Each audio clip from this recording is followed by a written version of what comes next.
Martine et Paul sont partis au Burkina Faso en 1986. Les années qui ont précédé leur départ, une mission ménonite nord-américaine avait sollicité l'aide des Ménonites de France pour constituer une équipe missionnaire qui aurait pour tâche d'évangéliser et implanter une église parmi les Dzous, un peuple non atteint dans la province du Kénédougou, située à l'ouest du pays. Donna et Laurent Hens étaient les porteurs de ce projet de la mission nord-américaine AIMM. Leur appel était pour l'évangélisation et l'implantation d'églises. Ils avaient juste besoin d'être accompagnés par des linguistes qui les aident à apprendre la langue des Dzous, le Dzungo, qui n'était pas encore écrite, et traduire ensuite dans la langue du matériel d'évangélisation qu'ils utiliseraient dans leur ministère. Comme Martine et Paul sont des linguistes et traducteurs, l'association n'a pas été difficile à faire. Laurent et Donna se sont installés à Saraba avec leurs 3 enfants, Zacharie, Mariam et Aïcha. Et Martine et Paul se sont installés à Samoroïri.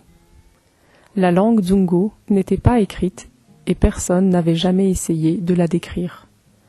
Martine et Paul ont donc dû passer du temps avec leurs voisins et leurs amis pour essayer de comprendre le sens de ce qu'ils se disaient. D'abord avec carnet et crayon, avec l'aide des cassettophones pour écouter, transcrire et analyser. Et puis, les ordinateurs sont venus aider dans leur travail. Ali Traoré et Fabé Traoré ont été les premiers à travailler à la traduction d'histoires bibliques.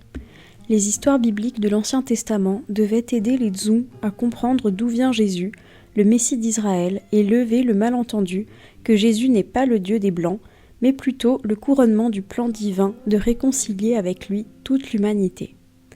Ali et Fabé traduisaient, Paul et Martine les guidaient dans la compréhension des textes à traduire et dans le contrôle du naturel avec l'aide de Donna auprès de testeurs sélectionnés à Samoroïri et à Saraba. Les textes traduits étaient ensuite vérifiés par une conseillère. Et lorsque le texte avait passé tous les tests de qualité, on l'enregistrait sur des cassettes audio, et c'est ces cassettes audio que Laurent et Donna faisaient écouter à des groupes d'anciens des villages de Samoroïri et de Saraba. Ça leur a pris quelques semaines pour écouter les 80 histoires. Puis Ali et Fabé ont traduit l'évangile de Luc et le livre des Actes, et c'est à ce moment-là que les traducteurs ont décidé de donner leur vie à Jésus. Ils ont été baptisés dans la rivière, et c'est aussi à cette même époque que Kari Traoré s'est converti et s'est joint à l'équipe. Ali, Fabé et Kari ont tout de suite saisi que la bonne nouvelle n'était pas un trésor à garder pour soi, et ont commencé à leur tour à faire des disciples parmi leurs amis, leurs voisins, leurs parents. Et une petite église s'est constituée. Elle s'est réunie premièrement chez Fabé. Puis, la petite communauté a construit son propre bâtiment en terre, qu'il a fallu reconstruire plusieurs fois à cause des pluies. Ils ont depuis quelques années un bâtiment en briques de ciment avec un toit de tôle, mais la petite communauté a tellement grandi qu'elle se sent aujourd'hui à l'étroit dans ses murs et s'est lancée dans un chantier ambitieux. Entre-temps, Martine et Paul ont aussi fondé une famille. Anne, Marion et Aude ont fait une partie de leur scolarité à la maison à Samoroïri avec l'aide de 5 jeunes filles au père qui se sont succédées entre 1996 et 2002. En 2005, la famille rentre en France pour permettre à Anne et Marion de commencer des études supérieures.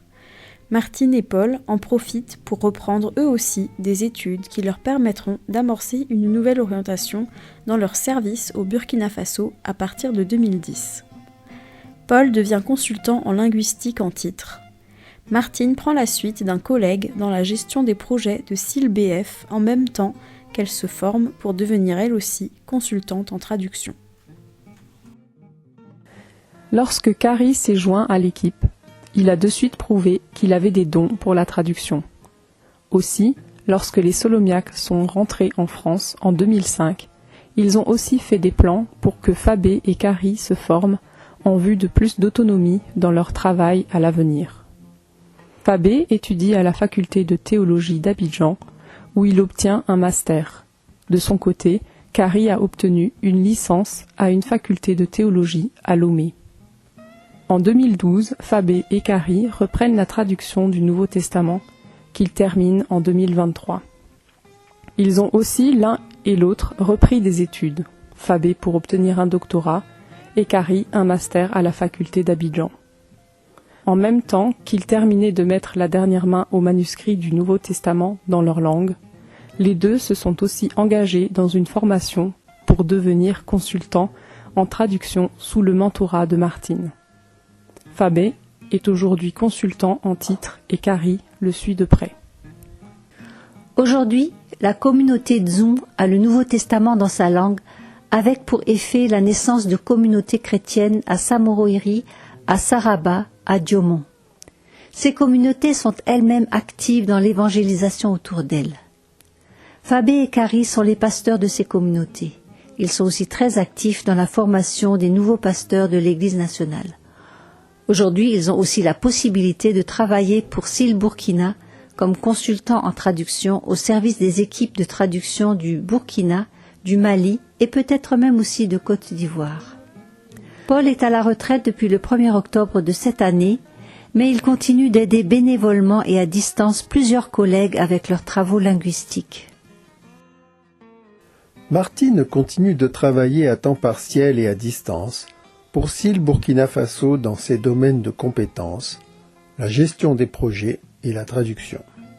Elle assure en particulier la coordination du département de traduction et reste disponible pour des vérifications de traduction ainsi que pour aider Cécile avec les nouveaux projets de traduction de SIL Burkina Faso.